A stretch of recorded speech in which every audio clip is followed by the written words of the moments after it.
Hi, my name is Jane. I'm a graphic designer using Affinity Designer to make games and apps in Nottingham in the United Kingdom. In this short video, I'll show you how I use an artboard as a timeline for creating SVG animations. This video contains a preview of software that's not yet available commercially. It's something that we've been using in-house for several years now and may be developed as a tool in the future. Okay, I'll start the demo. I always use just two artboards. The one on the left I call my sketchpad, which is where I work out the animations. The one on the right is my timeline, which is where I assemble the frames for the animation. I'll start by showing you my sketchpad. Let's open up Sketchpad. Here you can see the groups I've made. I've given each group a name so I can easily remember what it does. Snow, up, down, swing left, swing right, spear, and face and clothes. I'll open up these groups so you can see how they're organised. It looks a little messy like this. But the important points. You'll notice each group contains a set of movements which are numbered. The numbering of each individual element is really important because I'm going to use them to build my timeline. Some groups contain more movements than others, and the more movements a group contains, the slower that movement happens. Before I create my timeline, I can check that each animation works the way I want it to. I'm going to open the snow group and just export the snow animation. Notice there are 12 groups here, each with an AA prefixed number in the name box. This is really important. The AA prefix indicates to the frame animator that I want it to be included in my animation, and the number indicates its position in the animation. Anything checked but without the AA is treated as a static image, and anything unchecked is not going to be exported. I'll turn off all these other groups so now we can just see snow. I need to check all of the boxes, and as I do this you can see that each of the groups is in a slightly lower position, and this is really easy to do using the duplicate and align vertical tools. Now I'm going to export my sketchpad as an SVG file and open up the frame animator and import the SVG file.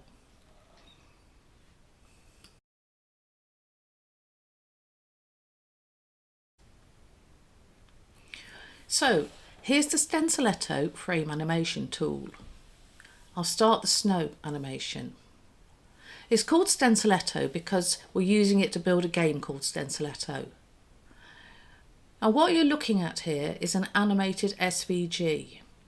In the thumbnail view you can see the software running the sequence with the AA prefixes. It looks just like any other animation, but being SVG it has the benefit of being scalable. And as game developers it's really important for us to make sure the game looks good on all size devices, from small phones to large tablets. Right, let's stop the animation and look at some of the other options. I can speed up or slow down the animation by changing the frame rate. That's a bit nice and fast. I can change the colour of the background. Now this image already has a solid background brought in from Designer, so if I add a background it just gives a solid border. I can step forwards and backwards through the animation, and I can navigate to individual frames using the thumbnails, which basically means that if I've made a mistake I can find the error really quickly and edit it out.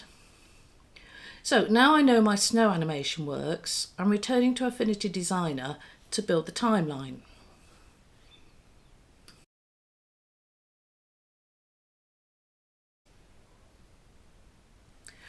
To make my timeline, I've used the snow animation.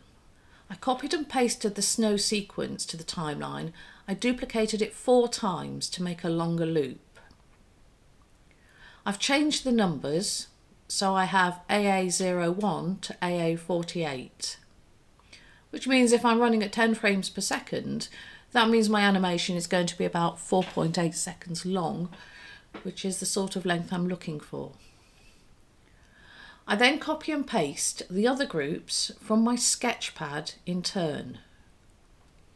Now each time I paste an object to the new AA group, I need to change its position by checking the next number in the group. I'll show you for groups in AA01. Here you can see that for frame AA01, the animations are all set to position 1. And I repeat this process for all of the groups from all the way up to AA48. It probably takes a few hours to do. This one isn't finished yet, but I'll show you where I'm at the moment. I'm going to check all these boxes and export my timeline, and once again open up the frame animator and import my file.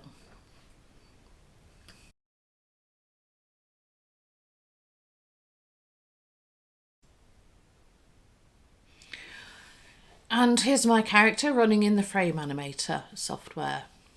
Well, she's not quite as I expected. The fish are okay, but I'm not sure what's going on with her spear. So I need to go back to Designer and do a bit more editing on it. Now this animation is on a transparent background, so I can change the background colour. I'm going to go for a sort of ice blue, clear blue sky, something cold. I prefer to add the background here rather than in Designer. Some of my animations contain quite a lot of colour changes, and it's an easier way to get a good feel for the background. Now I only add a background colour when I'm exporting the animation. When I'm using it in our software, it remains transparent. Well, once I'm happy with the animation, I can export it into 3 different formats. I've got the choice of .gif, PNG and MP4, and I can also select the size I want it to be. I'm going to export this one as a .gif at 500 by 500, which seems to me to work well for Facebook and Giphy. Well, thank you for listening and watching. I hope you found it informative and you maybe learned something new about working with Affinity Designer. Our game Stenciletto will be ready for a private launch later on this year. It runs on iOS, Android and Amazon Fire phones and tablets.